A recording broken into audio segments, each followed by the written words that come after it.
નમસ્કાર દોસ્તો, શાંતિશ્રમ ન્યૂઝમાં આપનું સ્વાગત છે। પાલનપુર હાઈવે પર આવેલા એરોમા સર્કલ ઉપર થતી ટ્રાફિક સમસ્યા નિવારવા માટે સરકારે જગાણા નજીકથી સોનગઢ સુધી બાયપાસ રોડ મંજૂર કર્યો છે। આ 24 કિલોમીટર લાંબો બાયપાસ રોડ 100 મીટર પહોળો બનાવવાની યોજના છે। આ બાયપાસ રોડને લઈને છેલ્લા 2 વર્ષથી ખેડૂતો વિરોધ નોંધાવી રહ્યા છે। ખેડૂતોનું કહેવું છે કે તેમને બાયપાસ રોડનો વિરોધ નથી, પરંતુ તેમની પહોળાઈ 30 મીટર રાખવાની માંગણી છે। તેમના મતે 100 મીટર પહોળા રોડથી ઘણા ખેડૂતો જમીન વિહોણા થઈ જશે અને કેટલાકના પાણીના બોર પાણી નીકળી જશે। પાલનપુર તાલુકાના 15થી વધુ ગામડાઓના ખેડૂતો છેલ્લા 1 વર્ષથી આ મુદ્દે વિરોધ કરી રહ્યા છે। તેમણે બનાસકાંઠા જિલ્લા કલેક્ટર, મામલતદાર, પ્રાંત અધિકારી સહિત ગાંધીનગર સુધી અનેકવાર રજૂઆત કરી છે, પરંતુ કોઈ નિરાકરણ આવ્યું નથી। ગુજરાત સરકારના મંત્રી બલવંતસિંહ રાજપૂત આજે અંબાજી મંદિરે પહોંચ્યા હતા। મંદિરે પહોંચતા તેમનું અંબાજી મંદિર દેવસ્થાન ટ્રસ્ટ દ્વારા સ્વાગત કરવામાં આવ્યું હતું। મંત્રીએ મા જગતજનની અંબાના ચરણોમાં શીશ નમાવી આશીર્વાદ મેળવ્યા હતા। તેમણે રાજ્ય અને દેશ હિત માટે માતાજીને પ્રાર્થના કરી હતી। મંદિરના પૂજારી દ્વારા મંત્રીને તિલક અને ચુંદડી ઓઢાડી આશીર્વાદ આપવામાં આવ્યા હતા। મંદિરની ગાદી પર ભટ્ટજી મહારાજે મંત્રીને રક્ષા કવચ બાંધી આશીર્વાદ આપ્યા હતા। મંત્રી સાથે બનાસકાંઠા જિલ્લા કલેક્ટર પણ મંદિરે ઉપસ્થિત રહ્યા હતા। બનાસકાંઠા જિલ્લાના પાલનપુર ચડોતર ગામમાં રક્ષાબંધન પર્વની અનોખી પરંપરા છે। દેશભરમાં આવતીકાલે રક્ષાબંધનનું પર્વ મનાવવામાં આવશે। જો કે ચડોતર ગામમાં 200 વર્ષથી વધુ સમયથી રક્ષાબંધનના એક દિવસ પહેલા જ આ તહેવાર ઉજવવામાં આવે છે। રોગચાળાને કારણે શરૂ થયેલી પરંપરા આજે પણ અકબંધ છે। આજે તમામ બહેનોએ પોતાના ભાઈઓને રાખડી બાંધીને પાલનપુરથી માત્ર 8 કિલોમીટર દૂર આવેલા આ ગામમાં આજે તમામ બહેનોએ પોતાના ભાઈઓને રાખડી બાંધીને પ્રેમનું પ્રતીક સમજાવ્યું છે।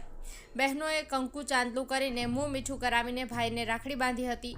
આ પરંપરા પાછળનું કારણ ગામની લોકવાયકા સાથે જોડાયેલું છે। કેબિનેટ મંત્રી બલવંતસિંહ રાજપૂતના અધ્યક્ષસ્થાને અંબાજી ખાતે ભાદરવી પૂનમિયા સંઘ સેવા ટ્રસ્ટની વાર્ષિક બેઠક યોજાઈ। શ્રદ્ધાળુઓની સુવિધા માટે સરકાર દ્વારા અંબાજી ખાતે અલગ અલગ ફેઝમાં 1600 કરોડના વિકાસ કાર્યો કરાશે। મેળા દરમિયાન શ્રદ્ધાળુઓને કોઈપણ પ્રકારની તકલીફ ન પડે તે માટે તમામ વ્યવસ્થાઓ ઊભી કરવામાં આવશે। અંબાજી મહામેળા માટે અત્યાર સુધી 900 જેટલા પદયાત્રી સંઘો તથા 303 જેટલા સેવા કેમ્પની નોંધણી થઈ।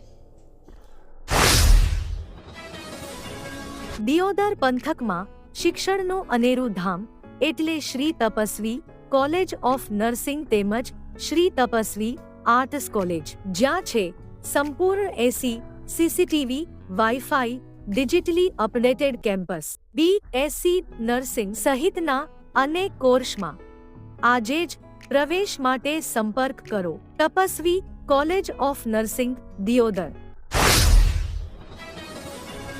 શક્તિ, ભક્તિ અને આસ્થાનું ત્રિવેણી સંગમ એટલે જગવિખ્યાત યાત્રાધામ અંબાજી। ભાદરવી પૂનમના મેળા પહેલા જ અંબાજીમાં આજે રાજસ્થાનના ભીનમાલથી 5 રાજ્યોને 250 જેટલા પદયાત્રીઓનો સંઘ 180 કિલોમીટર ચાલીને અંબાજી પહોંચ્યો છે। આ આરાસુરી અંબાજી પગપાળા સંઘ છેલ્લા 32 વર્ષથી દર વર્ષે ભાદરવીના મેળા પહેલા જ અંબાજી આવે છે। આ 33મું વર્ષ છે। અંબાજી પહોંચીને આ માઈ ભક્તોએ માતાજીને 56 ભોગ, ધજા અને 3 કિલો ચાંદીનું ત્રિશૂલ અર્પણ કર્યું છે। સાથે ચાચર ચોકમાં ગરબે ઘૂમીને માતાજીની આરાધના કરી હતી। દાંતામાં આદિવાસી સમાજે જિલ્લાના પ્રભારી મંત્રી બલવંતસિંહ રાજપૂતનો વિરોધ કર્યો છે। આદિજાતિના વિદ્યાર્થીઓના જાતિના દાખલાઓની વિસંગતતાને લઈને મોટી સંખ્યામાં આદિવાસી સમાજના લોકોએ પોતાની માંગણીઓ સાથે રસ્તા રોક્યા હતા। ધારાસભ્ય કાંતિ ખરાડીએ વિદ્યાર્થીઓ અને પોતાના સમર્થકો સાથે રોડ પર ચક્કાજામ કર્યો હતો। પ્રભારી મંત્રી બલવંતસિંહની ગાડી રોકીને તેમને રજૂઆત કરવામાં આવી હતી। આ દરમિયાન જિલ્લાના પ્રભારી મંત્રી બલવંતસિંહ રાજપૂતની મિટિંગમાં પણ વિક્ષેપ પડ્યો હતો।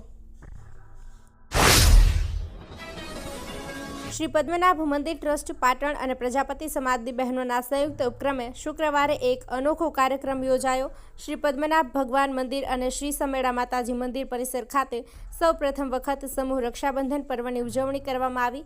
આ કાર્યક્રમમાં સહભાગી બનનાર સમાજના દરેક ભાઈ બહેનોને રાખડી સહિતની પૂજા સામગ્રી શ્રી પદ્મનાભ મંદિર ટ્રસ્ટ અને સમાજની સેવાભાવી બહેનો દ્વારા નિઃશુલ્ક પૂરી પાડવામાં આવી હતી।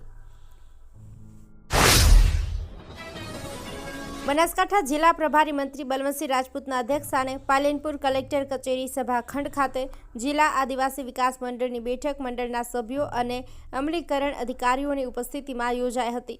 ન્યૂ ગુજરાત પેટર્ન યોજના વર્ષ 2025-26 અંતર્ગત સદર બેઠકમાં સભ્ય સચિવ અને પ્રાયોજના વહીવટદાર RI શેખ દ્વારા ન્યૂ ગુજરાત પેટર્ન યોજના તથા જિલ્લાની આદિજાતિ વસ્તી અને તેના આધારે થતી જોગવાઈ અંગે વિસ્તૃત સમજ આપવામાં આવી હતી. વર્ષ 2024-25માં તારીખ 16/12/2024ના રોજ યોજાયેલા જિલ્લા આદિજાતિ વિકાસ મંડળની બેઠકની કાર્યવાહી નોંધને બહાલી આપવામાં આવી હતી. આ બેઠકમાં ન્યૂ ગુજરાત પેટર્ન યોજના વર્ષ 2025-26ની આદિજાતિ વિસ્તારની સંભવિત જોગવાઈ ₹2135.23 લાખ અને છૂટાછવાયા આદિજાતિ વિસ્તારની સંભવિત જોગવાઈ ₹414.46 લાખ મળીને કુલ ₹2549.69 લાખની સંભવિત જોગવાઈ સામે તાલુકાની તાલુકાવાર વસ્તી આધારિત જોગવાઈ મુજબ તાલુકા આદિજાતિ વિકાસ સમિતિ દ્વારા મંજૂર કરાઈ હતી.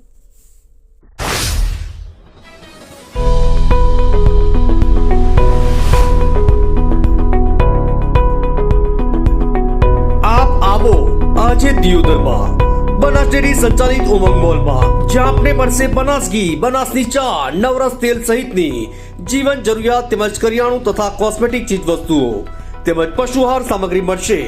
વ્યાજબી દરે આજે સંપર્ક કરો ઉમંગ મોલ, ખીમાળા બાબર હાઈવે, તિરુપતિ સોસાયટીની સામે બ્રિજના છેડે. આજે સંપર્ક કરો 94 276 45 123. ગાંધીનગર કમલમ ખાતે આજે 8 ઓગસ્ટના રોજ ભારતીય જનતા પાર્ટીની તિરંગા યાત્રા અંતર્ગત બેઠક યોજાઈ હતી. આ બેઠકમાં તિરંગા યાત્રા અભિયાનના ઇન્ચાર્જ મધ્યપ્રદેશ ખજુરાહોના સાંસદ VD શર્મા ઉપરાંત રાજ્યના મુખ્યમંત્રી ભૂપેન્દ્ર પટેલ, ગૃહ રાજ્યમંત્રી હર્ષ સંઘવી, ઉપાધ્યક્ષ ભરત બોઘરા, સંગઠન મંત્રી રત્નાકર સહિત ધારાસભ્યો અને હોદ્દેદારો હાજર રહ્યા હતા.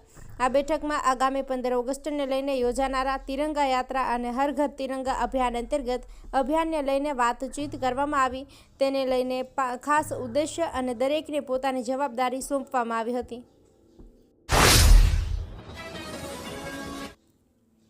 રાજ્યપાલ દ્વારા ગુજરાત વિધાનસભાના ચોમાસુ સત્રની જાહેરાત કરવામાં આવી છે અને આ સત્ર 8, 9 અને 10 સપ્ટેમ્બરના રોજ યોજાશે. તેમજ આજથી તારીખ 20 ઓગસ્ટ સુધી ધારાસભ્યો તારાંકિત પ્રશ્નોની સૂચના આપી શકશે. સરકારી કામકાજ અને સરકારી વિધેયકો ગૃહમાં રજૂ કરાશે. આ અંગે વિધાનસભા અધ્યક્ષ શંકર ચૌધરીએ માહિતી આપી હતી. તેમજ જાહેરનામું પણ બહાર પાડી દેવામાં આવ્યું છે. આ સંદર્ભે વિગતો આપતા વિધાનસભા અધ્યક્ષ શંકર ચૌધરીએ જણાવ્યું હતું કે રાજ્યપાલ આચાર્ય દેવવ્રતજીએ આજે 15મી વિધાનસભાના 7મા સત્રનું આહ્વાન કર્યું છે, જે અંતર્ગત 20 ઓગસ્ટ સુધી ધારાસભ્યોએ પોતાના પ્રશ્નો ઓનલાઈન તેમજ પ્રત્યક્ષ એમ બંને પદ્ધતિથી આપી શકાશે.